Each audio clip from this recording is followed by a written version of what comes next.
So tell me again about the hash bar. Okay, what you want to know? Hash is legal now, right? That's legal, but it ain't 100% legal. I mean, you just can't walk into a restaurant, roll a joint, and start puffing away. I mean, they want you to smoke in your home or certain designated places. And those are hash bars. Yeah, it breaks down like this, okay? It's legal to buy it. It's legal to own it. And if you're the proprietor of a hash bar, it's legal to sell it. That's what it's like in the United States now. Well, at least in a few states. But we're getting there, Amsterdam. We're getting there.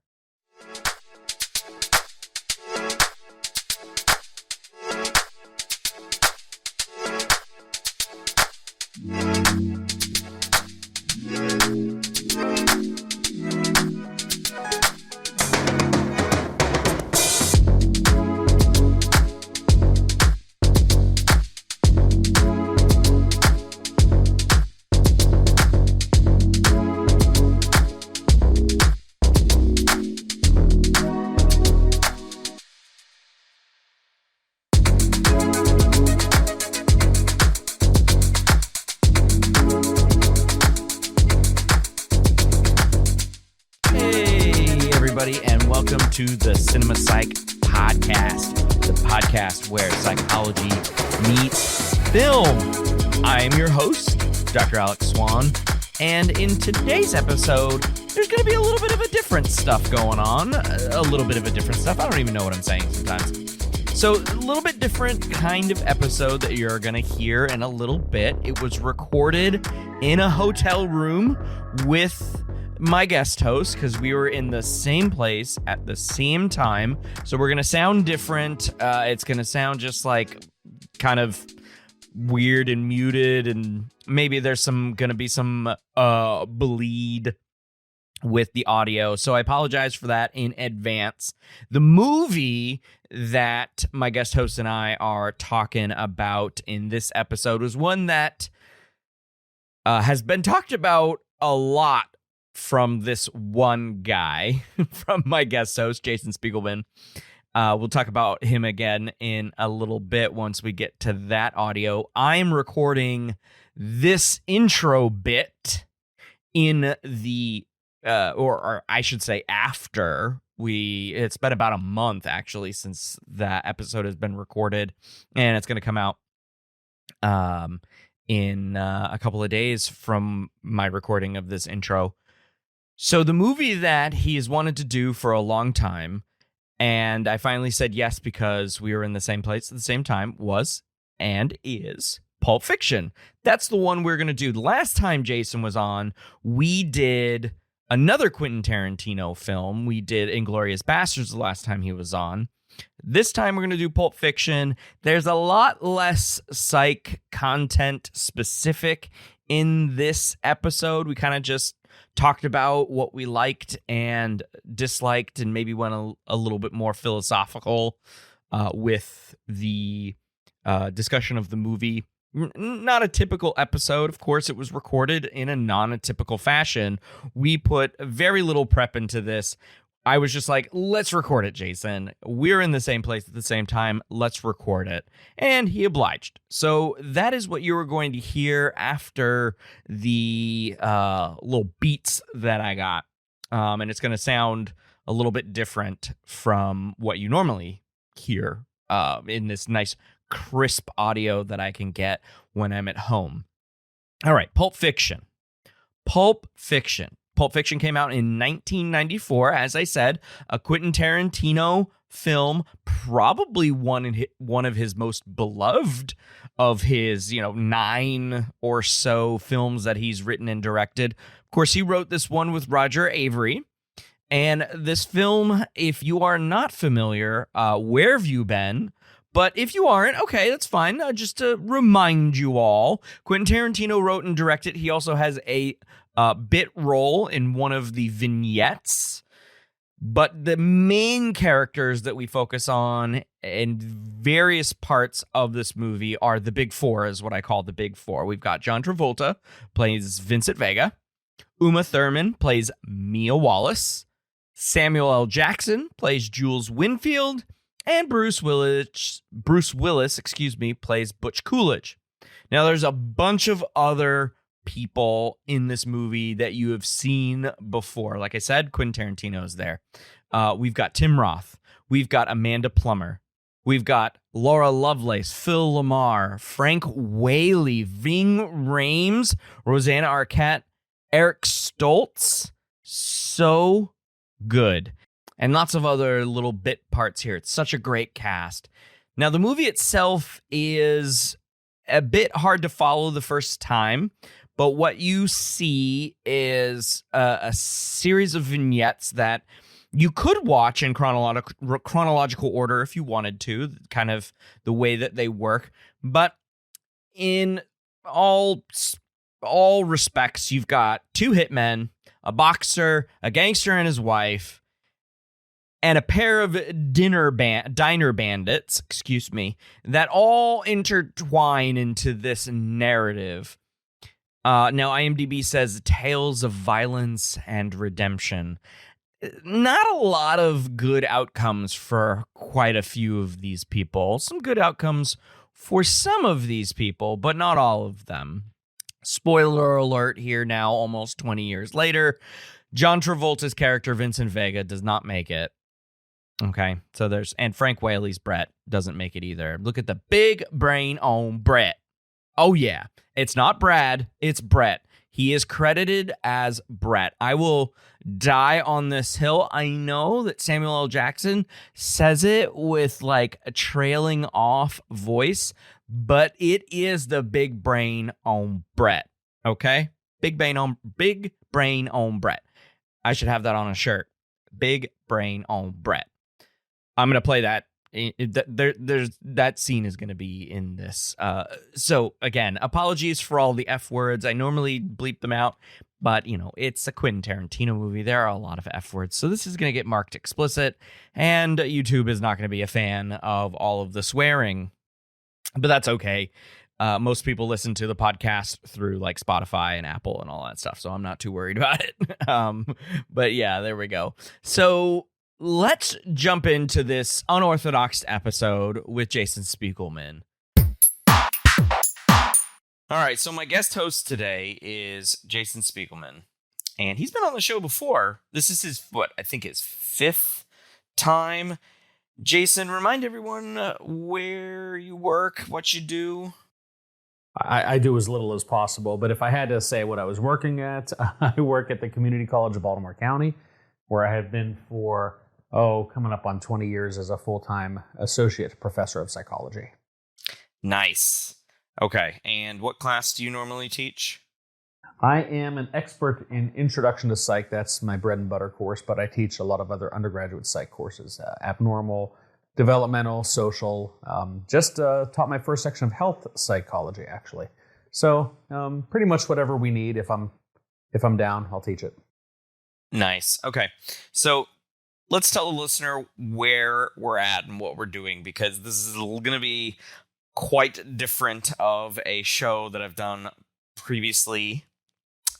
This is the 4th anniversary show, so you are certainly honored to be on this because it is the 4th anniversary show, but that was also a callback to our first episode where I said that you were honored to be here. What an honor it is for you to be here. And Yeah. that gave you your first ever blooper reel, I think. Yes. Didn't keep up with that, but it was fun nevertheless. So we're here. Jason and I are here at the AP Psych reading or scoring if you're, not down with the lingo.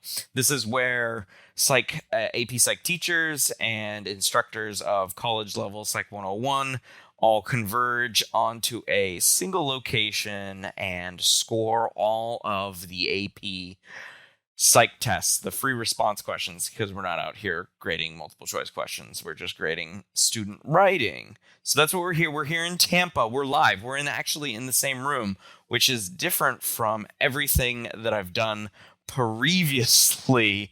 I tried to do one other in-person recording, and that ended up getting canceled because of COVID. So I have never done an in-person recording other than the first anniversary episode with my wife Astrid, who the listeners, probably longtime listeners, definitely have heard her voice on other episodes.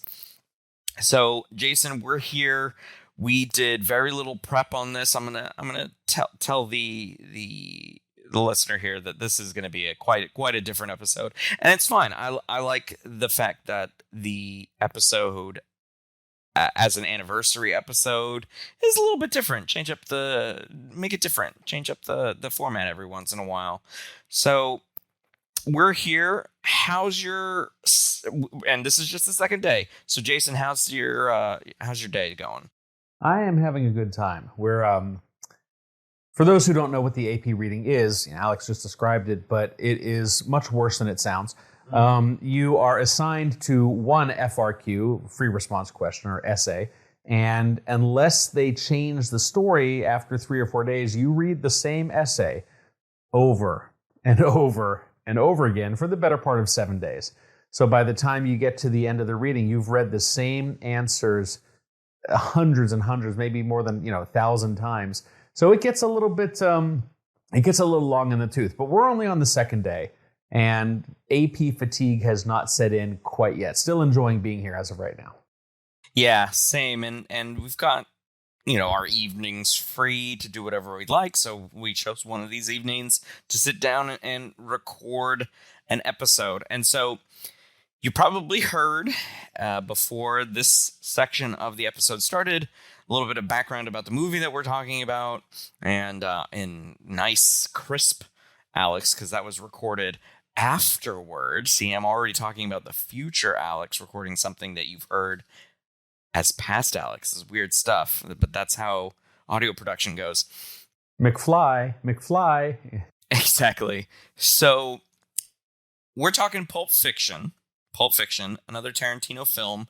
And the interesting thing about this one is the last episode that Jason was on, we talked about Inglourious Basterds, and I think that episode came out at some point last year. Maybe not quite a year since that last episode, but we talked about Inglourious Basterds and another Tarantino film, of course. And that's all Jason wants to talk about now until the end of time. So Jason, why Pulp Fiction for our impromptu discussion today? We were talking about that, and I don't consider myself sort of a Tarantino devotee. You are, literally. But, the more I think about what you do with Cinema Psych, the more I just come up with these ideas that the various movies that he's put out are just packed soup to nuts with psychology themes. And the reason why I was interested in doing Pulp Fiction is, as you and I have discussed before, I still use movie analyses as the major paper for my intro psych class. And I have used Pulp Fiction every year that I have been a teacher. And whenever a student gets that, and now it's a little bit older now, today's students don't really know what it is, and I tell them, you're going to have to watch this movie a few times because you're not going to get it at first. And I tell them with absolute sincerity, I have watched this movie well over 100 times. And every time I watch it, I still pick up on something new. That's the Tarantino effect.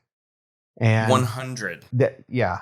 Wow. Well over. That's dedicated. And you know what? It's one of those movies where if I'm scrolling through cable one night or, flipping channels and there's Pulp Fiction, remote gets put down, I will watch it. So I really enjoy the movie from sort of an intellectual place of trying to peel back another layer of that onion and figure out really what was he going for. And there's still so much in the movie that I just don't quite understand, which is why it's interesting to watch. Now, I'm going to be honest, I haven't seen it in a while. And as I said, this was impromptu, so we didn't put much prep into that. And of course, prep usually involves rewatching or watching anew the film that we're going to be talking about. So I gotta say that kind of going into this one blind, and so if that's not your bag, that's totally fine.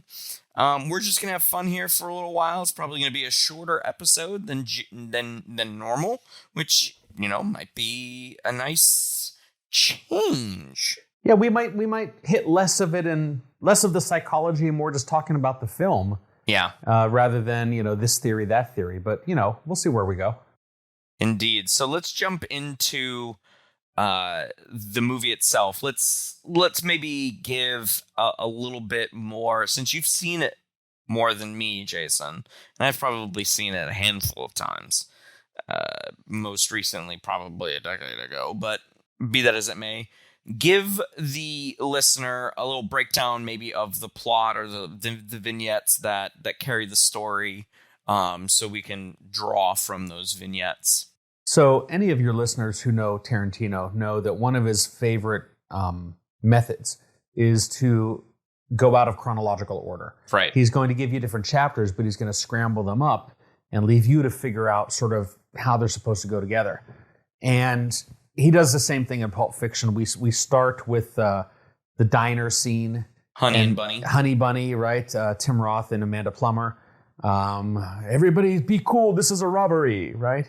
And then we go to Jules and Vincent going to the apartment where they're going to... And that's my favorite vignette. Well, it's early in the movie, right? Yeah. Where they're going to, pretend that they're being nice to these kids and then wipe them off the face of the earth, right? From there, we go to Vincent Vega, if I remember correctly, Vincent Vega and Mia Wallace, right? He's taken Marcellus's wife out on the town. You're supposed to babysit her. Yeah, right. It does a really great job. It ends with a needle in her heart. Mm-hmm. Then we get Bruce Willis, right? We get the palooka, we get the boxer scenes. It's really just, it's fascinating to watch the different scenes.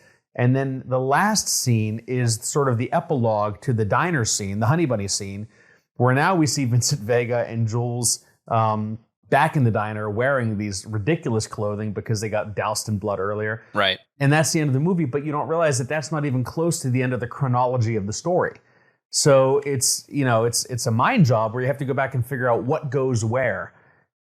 I love the fact that Tarantino does that so effectively. He does it in Kill Bill. He does it to a lesser extent in Inglourious Bastards, significantly lesser extent in that one. But it's a really interesting sort of technique that he uses. For those who don't know the film quite as well, there's really no way to, there's no starting point, but Marcellus Wallace is the gangster played by Ving Rhames, sort of the boss of LA, right? Yeah. And his two henchmen, his two sort of right-hand men are Sam Jackson, who's Jules, and John Travolta, who is Vincent Vega. As an aside, this is the movie, if I remember correctly, that sort of restored John Travolta's career. After he did this horrible outer space movie, I don't even remember what it was called. I think Battlefield, or was that it? No, I don't know what it was. But 4 people watched it, right? Yeah. But this was the movie that reinvigorated his career. And then, Marcellus Wallace, Ving Rhames, is married to Mia Wallace, who's played by Uma Thurman. We see a fantastic job of acting by Harvey Keitel, who comes in as the cleaner, right? The fixer guy, the guy who fixes all the problems. Yeah, let's say why, because Jules and Vincent actually accidentally shoot by misfiring their gun in the car, and it shoot Marvin in the face, and it blows up his entire head on the back seat of Jules' car. It's this noir comedy where later on they're cleaning bits of brain out of the upholstery, right? But Keitel does this fantastic job of acting this character who you might see on screen for a total of 5 minutes. Yeah. But he really makes the movie. Then we have a completely separate plot line of Bruce Willis as a washed-up boxer who's going to throw a fight, and he's being paid off by Marcellus Wallace to throw the fight, but then he can't throw the fight, and now he cost Marcellus Wallace all this money because the gambling went the wrong way, so now Marcellus Wallace has a contract out on him. There's just so many different... Christopher Walken does a fantastic 3-minute cameo as Bruce Willis's deceased father's platoon mate in the war. Some fantastic plot lines that all interweave with each other. There is a particularly disturbing scene in the movie, as if getting shot in the face is not bad enough. They actually made that funny, to be honest. There is a scene where Bruce Willis and Ving Rhames, who are now mortal enemies, both become imprisoned in the basement of this pawn shop by these two weirdo pervy guys, and that was the introduction of the GIMP. Little racist. A lot guys. racist. Yeah. And remember the GIMP, right? The guy living in a coffin and wrapped in leather, right? And we see a rape scene, but then we see a Bruce Willis comes back and saves his enemy to sort of buy his soul back and cancel the contract. It's just some really interesting writing and plot lines that just interweave with each other. Then we go back to the diner, right? And it all goes so completely out of sequence that it takes you a while to figure out what's what. And there's some subtle things that you don't realize when you go through the movies. As an example, and I know we're going sort of completely out of sequence here, in the scene where Bruce Willis realizes that his girlfriend has forgot to pack his father's watch. This is a treasured heirloom of his.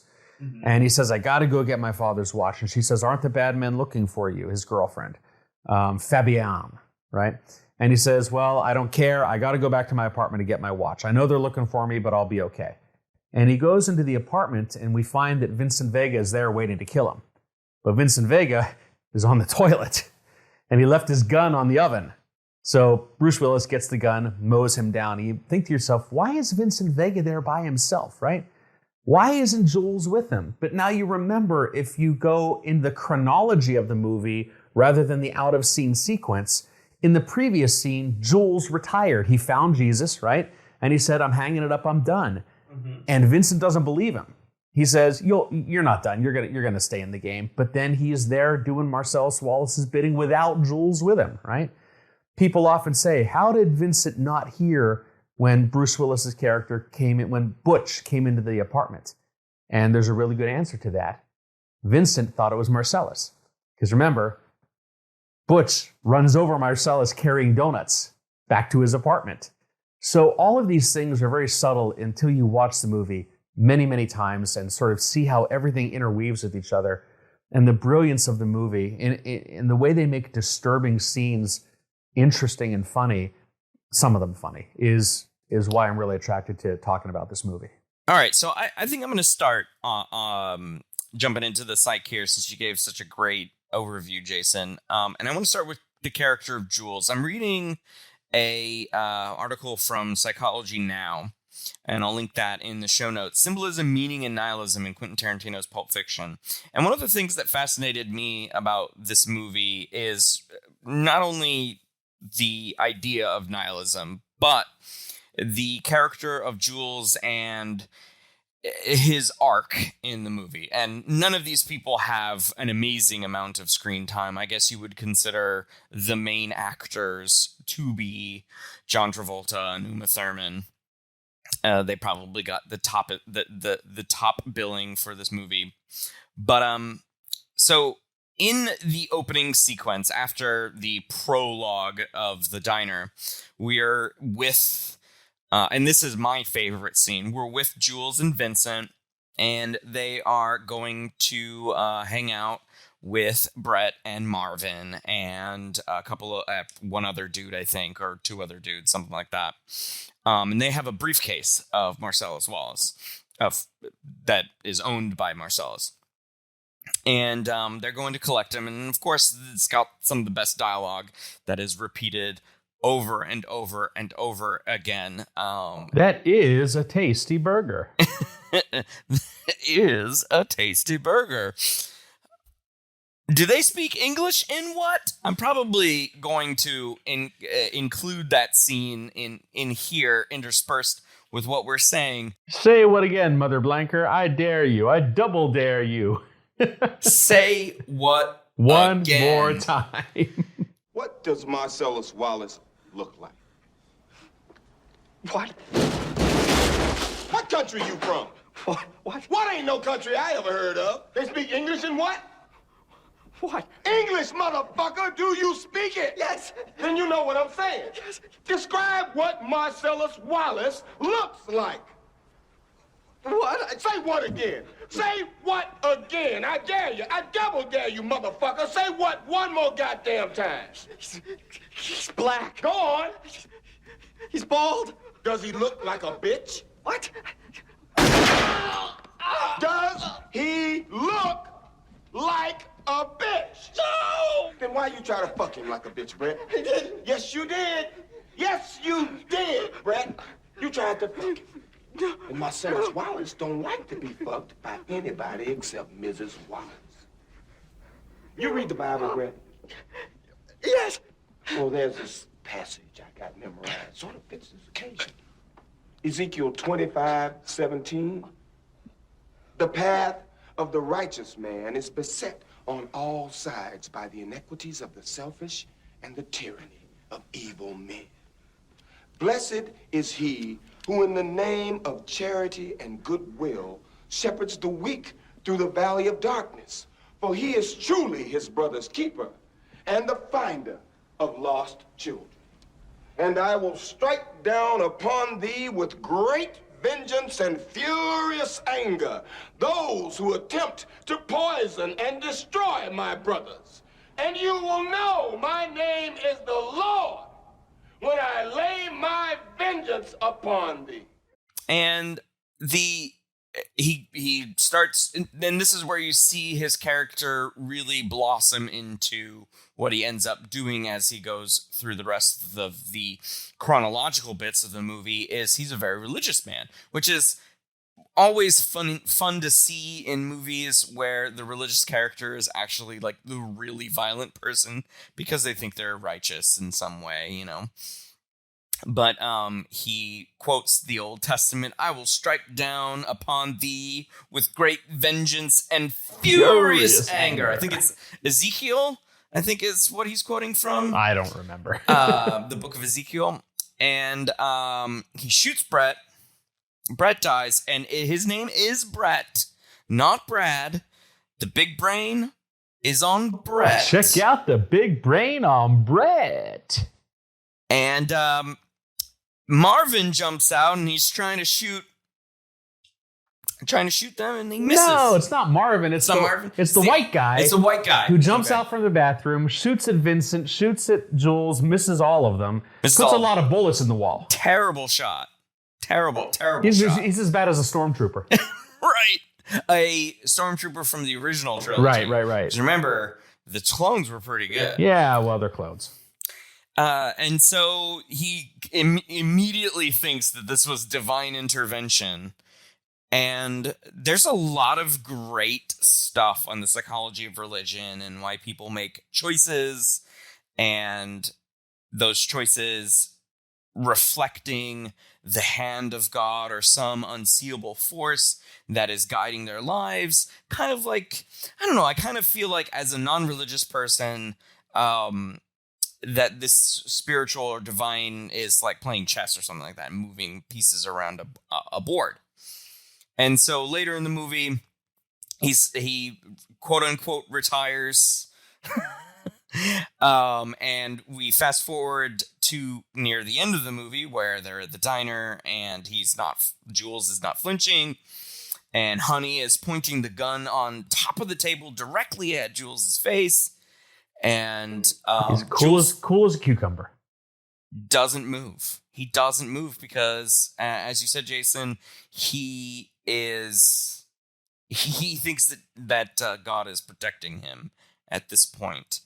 Well, it's interesting that you brought up the article on nihilism because, up until now, even though he thinks that he's a religious guy, he's not, because he even says in that fantastic monologue at the end, he said, "I used to say that biblical verse just because I thought it was some, cold stuff to say before you pop a cap in somebody." So I don't think he was religious. I think he pretended to be because that's what he wanted his image to be.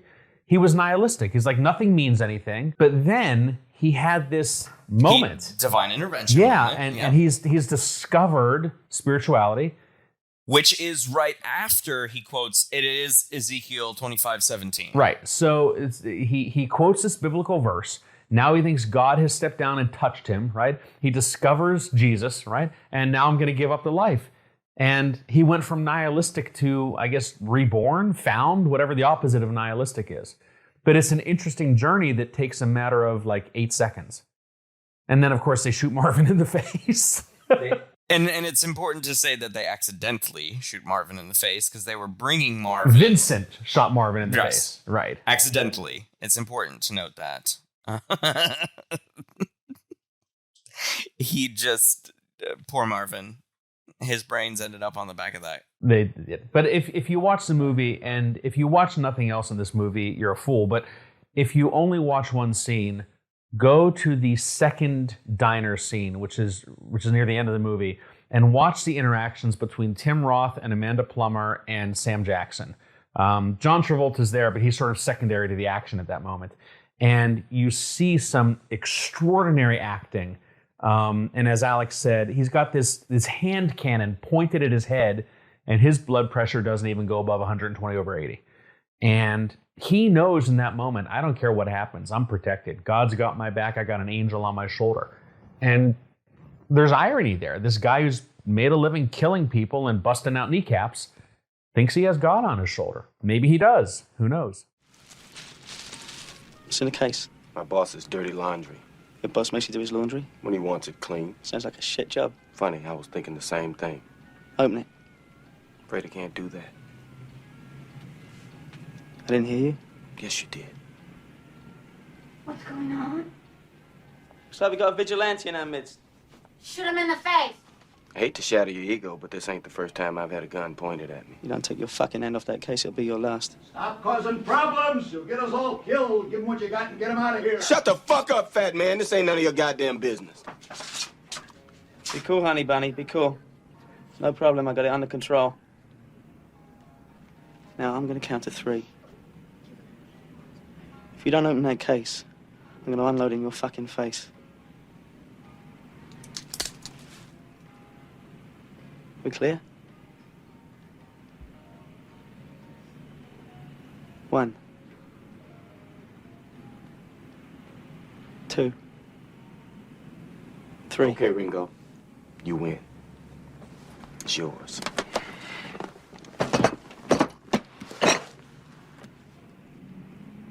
Open it.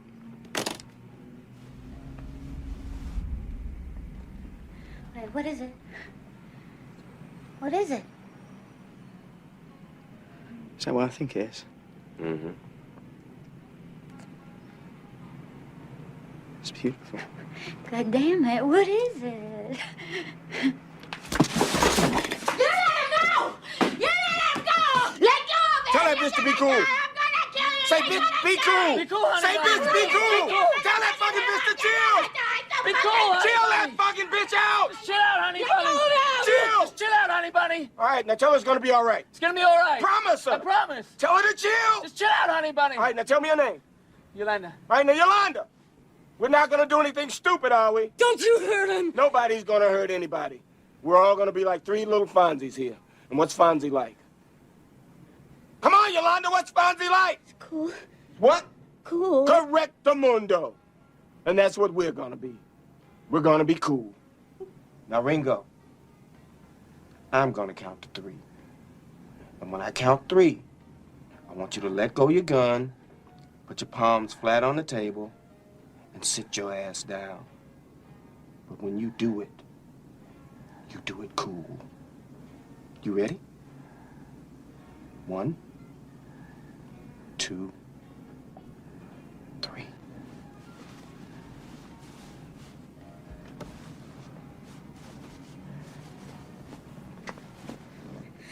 Okay, now you let him go! Yolanda, I thought you were gonna be cool.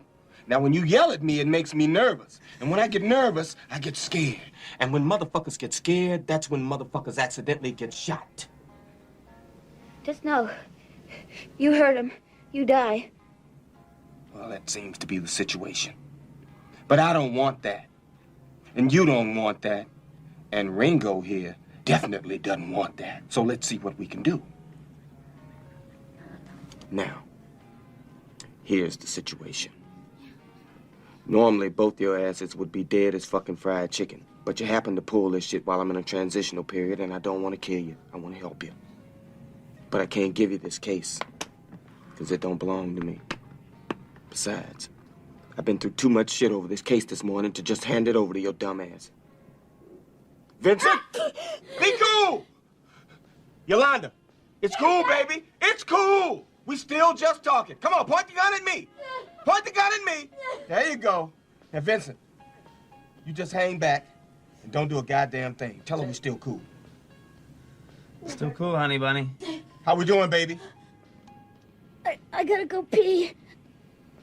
I'm gonna go home. Just hang in there, baby. You're doing great. I'm proud of you. And Ringo's proud of you. It's almost over. Tell her you're proud of her.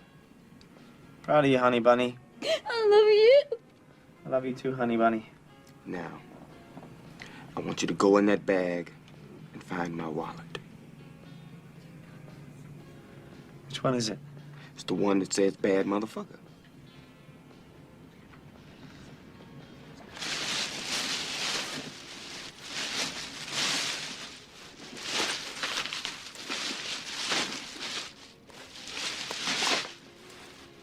That's it. That's my bad motherfucker. Open it up. Take out the money.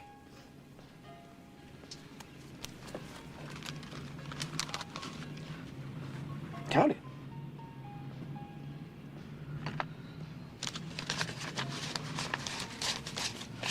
How much is there? $1,500. Okay, put it in your pocket. It's yours. Now, with the rest of those wallets in the register, that makes this a pretty successful little score, huh? Jules, you give that fucking Nimrod $1,500 and I'll shoot him on general principle. No, Yolanda, he ain't gonna do a goddamn motherfucking thing. Vince, shut the fuck up! Shut up. Come on, Yolanda, stay with me, baby. Now, I ain't giving it to him, Vincent. I'm buying something for my money. You wanna know what I'm buying, Ringo? What? Your life. I'm giving you that money so I don't have to kill your ass. You read the Bible, Ringo? Not regularly, no. Well, there's this passage I got memorized. Ezekiel 25:17. The path of the righteous man is beset on all sides by the inequities of the selfish and the tyranny of evil men. Blessed is he who in the name of charity and goodwill shepherds the weak through the valley of darkness, for he is truly his brother's keeper and the finder of lost children. And I will strike down upon thee with great vengeance and furious anger those who attempt to poison and destroy my brothers. And you will know I am the Lord when I lay my vengeance upon you. I've been saying that shit for years. And if you heard it, that meant your ass. I never gave much thought to what it meant. I just thought it was some cold-blooded shit to say to a motherfucker before I popped a cap in his ass. But I saw some shit this morning made me think twice. See, now I'm thinking, maybe it means you're the evil man, and I'm the righteous man. And Mr. 9mm here, he used to shepherd protecting my righteous ass in the valley of darkness. Or it could mean you're the righteous man, and I'm the shepherd.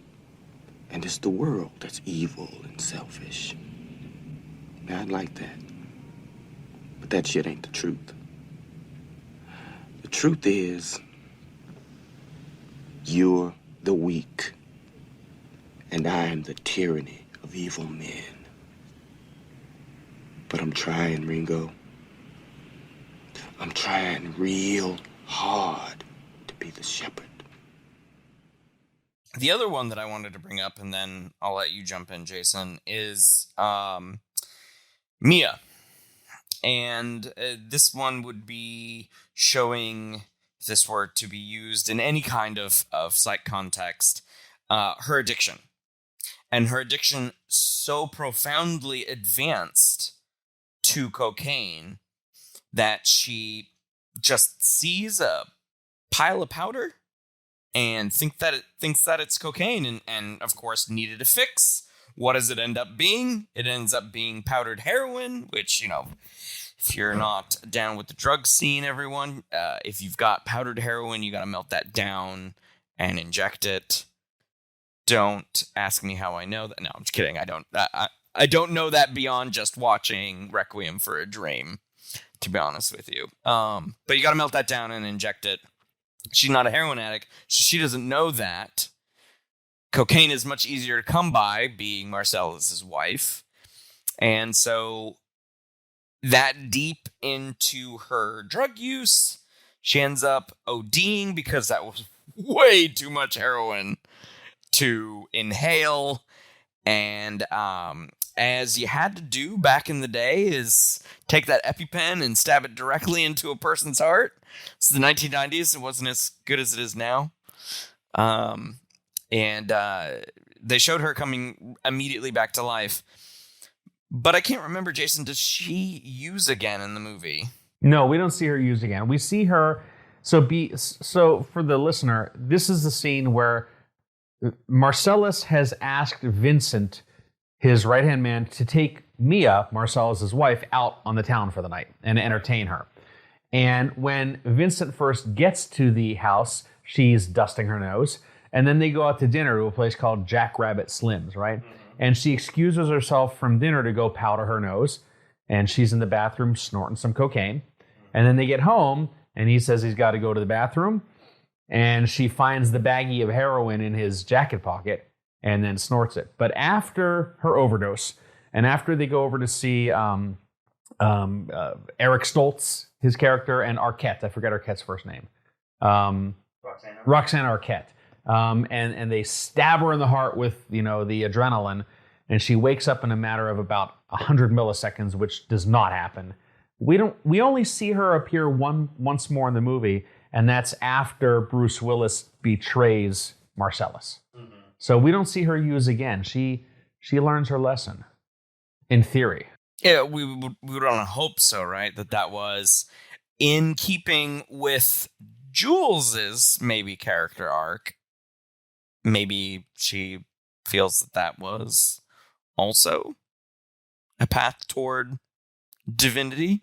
I don't know. I mean, she says to Vincent when he takes her home, Vincent tells her, maybe we could just not tell Marcellus about this because he knows that Marcellus will kill him. And she says, if he found out about this, I'd be in more trouble than you. So it was certainly a wake-up moment. Whether or not it was this, spiritual enlightenment, I don't think we could extend it quite that far. But certainly, learning from some mistakes and making a decision to go in a different direction, that would make a lot of sense. So what are some of the ones that what are some of the things that you wanted to bring up, Jason? I think that it is the storyline of Bruce Willis's character is absolutely fascinating. We're first introduced to his character as a young boy when Christopher Walken comes to his house. Bruce Willis, Butch, young Butch's father has died in I think it was Vietnam. And his platoon mate, played by Christopher Walken, comes to his house and delivers his father's gold watch and says, I was in a POW camp with your father, and he wore this watch in the only place in his body he could hide it, up his rear end, for 6 months. And then they killed him, and he gave me the watch to give to you, and I wore the watch up my rear end just to bring it to you. Hello, little man. Boy, I sure heard a bunch about you. See, I was a good friend of your dad's. We were in that Hanoi pit of hell together over 5 years. Hopefully, you'll never have to experience this yourself, but when two men are in a situation like me and your dad were for as long as we were, you take on certain responsibilities of the other. If it had been me who'd not made it, Major Coolidge, you'd be talking right now to my son, Jim. But the way it turned out, I'm talking to you. Butch, I got something for you.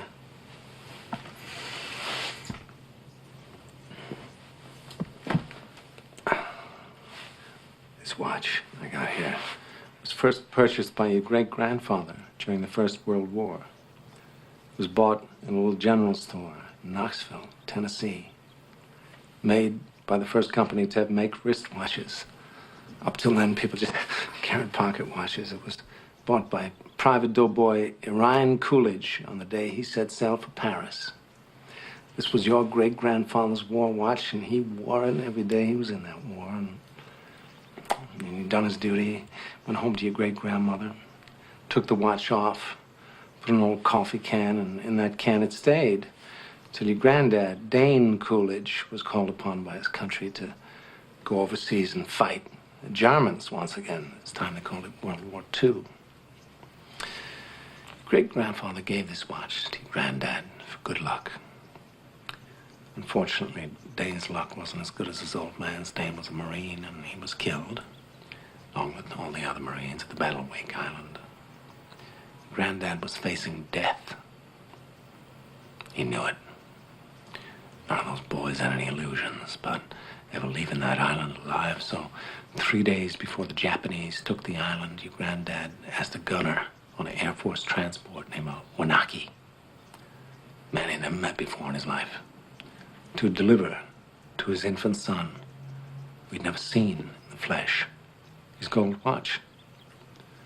3 days later, your granddad was dead, but Wanaki kept his word.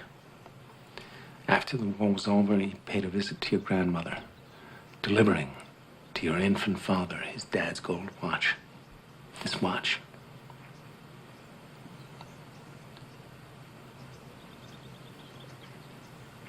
This watch was on your daddy's wrist when he was shot down over Hanoi.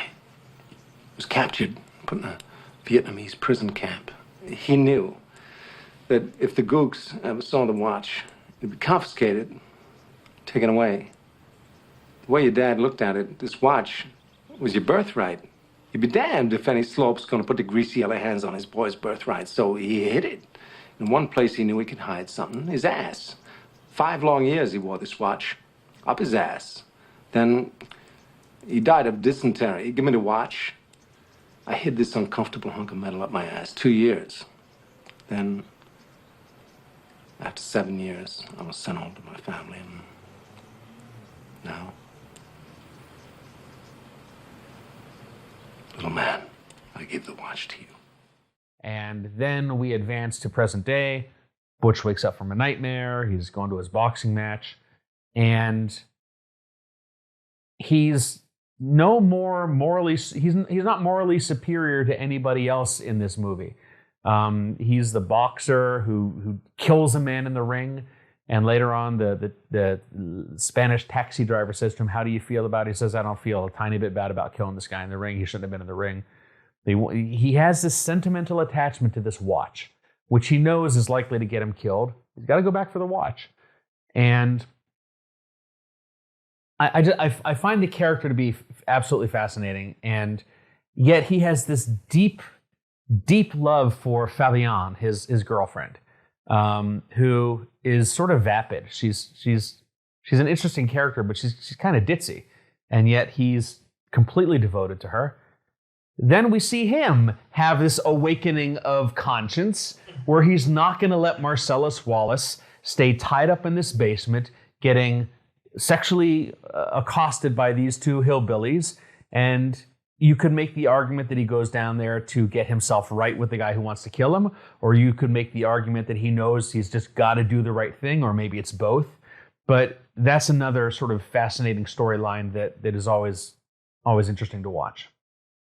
So say more about Bruce Willis's and Butch's transformation. What psych concepts could you pull from there? It seems almost idiotic to start talking about morality when we talk about a movie like this, because there's such an absence thereof. If you want to look at sort of the classic Kohlbergian model, you know, what is moral? What's moral is what gets me what I want. A lot of these people operate at like level 1, and yet they have this sort of jump from level 1 to level 6 moment, like universal ethical standards that the rest of us might not agree with, but you know, everything is based on a particular ground, sort of a cultural model of what is ethical. You could argue that gangster life is a culture unto itself. What is ethical? It's ethical to kill somebody who has stolen from your boss. It's ethical to kill in the name of revenge. Honorific killings because somebody disrespected somebody else is ethical. So he chooses the samurai sword. They're chainsaws, right? And there are all kinds of weapons in that pawn shop. By the way, as an aside, an interesting story arc. And remember, it's all Quentin Tarantino. There is an overlap between Pulp Fiction and Kill Bill. Explain. We're meant to believe, number one, that sword is a Hattori Hanzo sword. Okay, that's why he can go down there and just slice right through bone and flesh. Right. Number two, if you remember the scene in Jackrabbit Slims, when Vincent and Mia are having dinner, she talks to Vincent about how she had a brief chance to be an actress, and she was going to be on this show called Fox Force 5, right? And there was the French chick, there was a chick who was good with knives, and then if you go over to Kill Bill, the 5 people who make up the posse in Kill Bill are these characters that she spoke about in Pulp Fiction. And what's interesting is that Uma Thurman is playing in both of those movies. So there's a sort of a first cousin arc there. But yeah, he goes back in, he picks up this samurai sword, he goes downstairs, and he slices one guy almost in half. And then he's teasing the other guy, says, go ahead, reach for that gun. Let's see what happens. Have fun. And then Butch says, step aside. Marcella says, step aside. Butch steps aside, and Marcella shoots the guy in the crotch. And then they have this sort of guy moment where the one guy says, are we okay? He says, yeah, we're okay. He says, you've lost your LA privileges. Get out of town, and he's saying, I'll cancel the contract, but you got to leave town. And there's a, what is it, a bro code there? There's a morality there. I owed you your death, but you saved me, so now I owe you your life. Is this, what's the right word in religion? Salvation, right? Did Butch go through fire and brimstone to achieve salvation in the eyes of the person who was going to have him killed? That's interesting. Interesting take on that. Would that be salvation?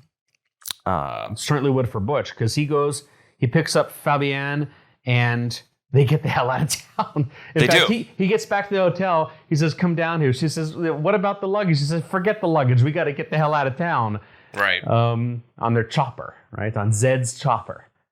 But it's just, I love the character and the storyline as it develops. And I love almost anything with Christopher Walken, except Peter Pan. That was a disaster. The live musical or whatever it was, where he didn't sing at all. He just spoken poetry. There are 2 performances I've ever seen where it was clear the actor didn't want to be there. Christopher Walken and Hook, and oh God, I'm going to forget his name. In Les Mis, he played Javert. A Beautiful Mind. Russell Crowe in Les Mis playing Javert. Clearly didn't want to be there. But, Christopher Walken, it had 3 minutes of screen time, if that, 2 minutes. Harvey Keitel, he's on the screen for 5 minutes, and he's one of the most interesting characters in the movie. So yeah, hard agree. All right, so the other thing that I want to talk about is how Quentin Tarantino uses a method called Socratic dialogue to have characters discuss what is going on in the movie and discuss various things that are actually happening in the world of the movie, which is, to many of us who teach, something that we'd like to use in our teaching, right? We like to engage students with questions. So if you're not familiar with the Socratic technique, it is always asking questions, essentially. So always trying to get to the heart of knowledge by constantly asking questions. And so this is the kind of technique that that Quentin Tarantino uses in many of the scenes, and specifically in the scene where Jules and Vincent are in the car talking about Vincent's recent trip to Amsterdam, I think it was, and talking about all of the French stuff and the quarter pounder, and they don't have... They have the metric system out there. A Royale with cheese. A Royale with cheese, So the idea of the Socratic method, it has to do with talking to some other person, so Socrates, and in this case, his student Plato, and then Plato had his student Aristotle. The idea is getting at the truth by asking questions, and a conversation with oneself or with another, and just Socrates would say he would start off. So he would start off with the term and define it like, what is wisdom, what is courage, what is justice, and then point out contradictions in the definition and the contradictions in the adjustments to a definition, and then just keep going on and going on until you're like, you know what? I don't actually know what's going on anymore. So that's the Socratic method. It works in teaching because you just like have students pull apart various ideas, and that's what they do in the car. Especially when Vincent asks or is discussing with Jules about Marcellus's use of violence and whether his violence was justified. And so you go back and forth with that. And of course, Tarantino does this really well because most of his movies are, and I won't say all of his movies, but most of his movies are pushed forward with dialogue. He's got a very impeccable dialogue filmmaking technique, much like Aaron Sorkin when he does his writing, where it's like really punchy. But with Tarantino, dialogue is meant to explore greater ideas than what you're actually looking at in the scene. In that car scene where they're doing this sort of back and forth exploration, it goes back to what we were talking about before, the culture of, you know, this sort of mobster life and what qualifies as morality. One of the things that they're talking about is a character who we never meet named Tony Rocky Horror. Mm-hmm. And for those, again, who haven't seen the movie in a while or who have never seen it, the storyline goes that Tony Rocky Horror apparently, well, according to this conversation, gave Marcellus's wife Mia a foot rub, like a foot massage, right? And in retribution for that, the story goes, Marcellus threw Tony Rocky Horror off, what was it, a third-story balcony through a greenhouse or something, and now Tony Rocky Horror don't quite talk right. That's what they say. Never mind the fact that later on we find out from Mia that Tony Rocky Horror never gave her a foot massage, that something else happened between them. But they're talking about the morality. It's like, was it moral to throw the man off a third-story balcony for giving this other man's wife a foot rub? And the two of them are on completely separate sides of the tennis court, right? One of them says it was reasonable. The other says, are you serious? But the more they talk about it, they sort of, they come to, I don't know, I don't want to say common ground, but one of them says, have you ever given a foot massage? And the other one says, I'm the king of foot massages. And he says, would you ever give a guy a foot massage? And the other one says, I don't even remember if he says yes or no, but he says, all I'm saying to you is that a foot massage doesn't have to be some kind of sexual thing. And then in that moment, the other character says, that's an interesting point. And that was like the penultimate conclusion of that conversation, where this is Socratic, right? They're going back and forth and sort of jumbling it around, and then they come to some sort of, maybe not agreement, but closer to where they were when they began the conversation. Admitted ignorance. Yeah, and then they go through the door and start killing people. Yeah. So let's talk morality. Right. But it's a good way to clue the viewer, the audience member, on the way that these two characters think about the world. And that's incredibly important if you're in a character-driven movie like this, right? There's very little stuff in this movie that doesn't have a character attached to it. You're not watching this is not a movie where grand scenery is, or you're trying to make beautiful visual art. No, this is characters having conversations and exploring, as we said, the nihilism of existence and religiosity and the Socratic method and morality, as you said. You know, as we're talking through this, something literally right now just occurred to me, which is why I watch this movie over and over and over again. We already discussed the fact that Jules has an eye-opening moment where he's going to give up the life that he already knows. He thought he knew what he was about, and now he realizes, I'm going in a different direction. Immediately before that scene, when they're outside of the apartment, he thought he knew what he thought. He thought he knew what he felt, what he believed. And in that moment, somebody says something to him and he thinks, maybe I'm not right about this. So we even see the preamble to his life-altering decision to step away from this lifestyle, even before they go in to check out the big brain on Brett. Big brain on Brett. All right, so last thing. If you've watched this movie, or if you're a fan of Tarantino, you'll know that one of the things that he really likes to do, not in every movie, but in many of his movies, he likes to leave the viewer with something that you're going to wonder what's going on there. And Tarantino says, I am never going to tell you, so figure it out on your own. When we spoke about Inglourious Bastards, one of the things that Tarantino has said is that movie is intentionally misspelled. It's Basterds. And when he's asked over and over again, why did you do this? He has repeatedly in interviews said, I will never tell you. There's a reason, but I'm not going to ever tell you what it is, which is sort of a big middle finger to everybody who likes his movies. In this particular movie, there is a storyline where there is a briefcase, as we discussed before, and in the apartment scene with Brett, Jules recovers the briefcase. He opens it up using the combination 666 to open the briefcase. We never see what's in the briefcase, but when he briefly opens the lid, we see this sort of angelic golden glow on his face. And he looks just dumbfounded. He closes the briefcase. Jules says, we good? And he goes, yeah, we good. Like he can't even believe what he just saw. A big question, of course, is what's in the briefcase? And you can Google that if you want to. I promise you're not going to come up with any answers. This is another one where Tarantino has said, I'm not telling. There is something in there. I'm not going to tell you what it is.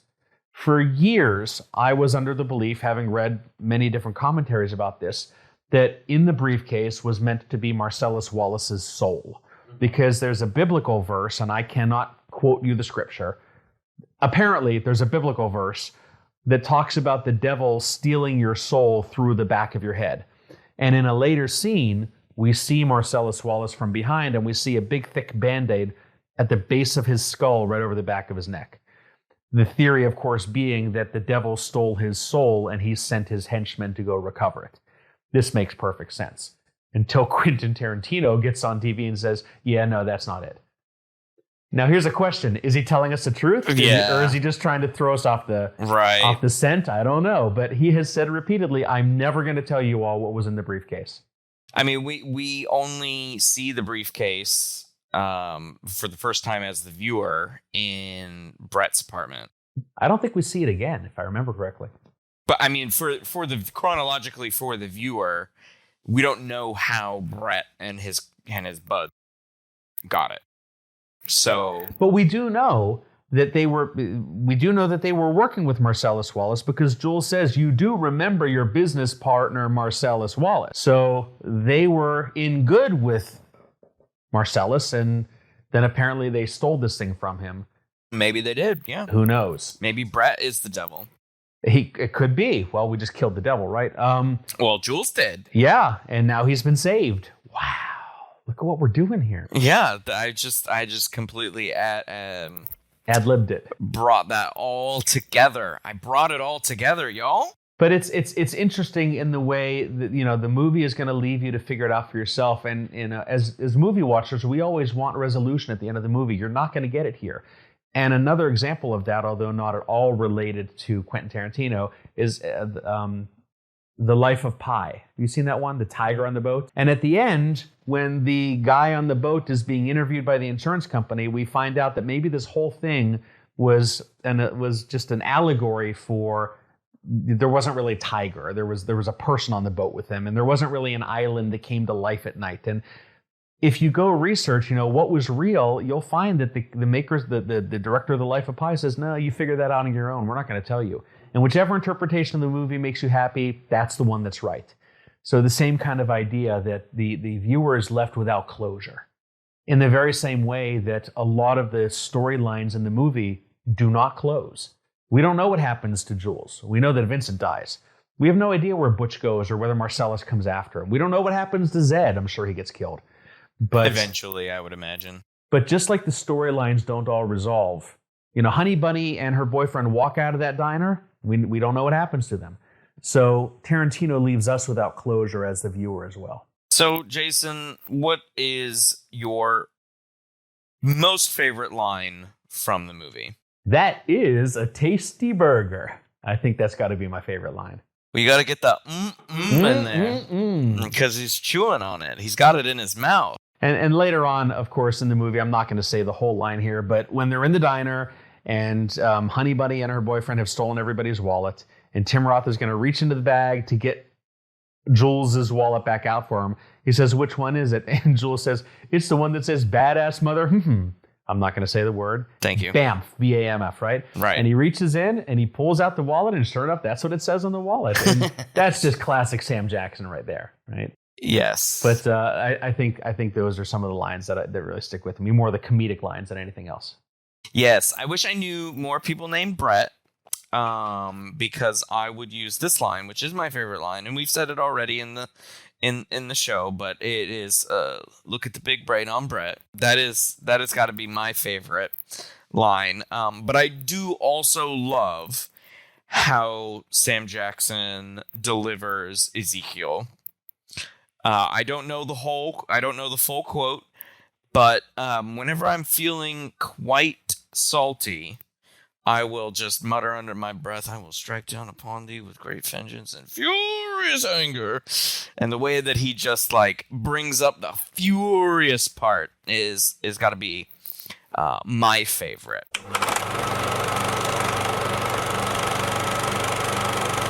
All right, Jason, thanks for joining me on this impromptu journey into Pulp Fiction while we are live rooming together at the AP reading. Any last words?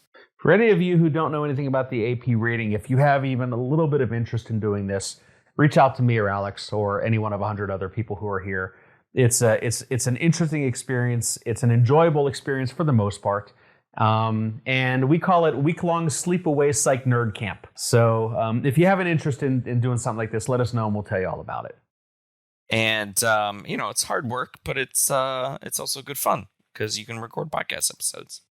Thank you for having me on your 4th anniversary episode. You betcha. And listeners, don't forget to check out the new merch store with a bunch of new options. Get yourself some merch with the logo on it. And as I said in a marketing tags and Facebook and Twitter posts, you can also catch great deals, 15, 20, 25% off, constantly free shipping sometimes as well.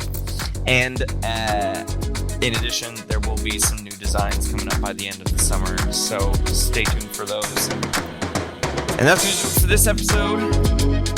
Thanks for listening.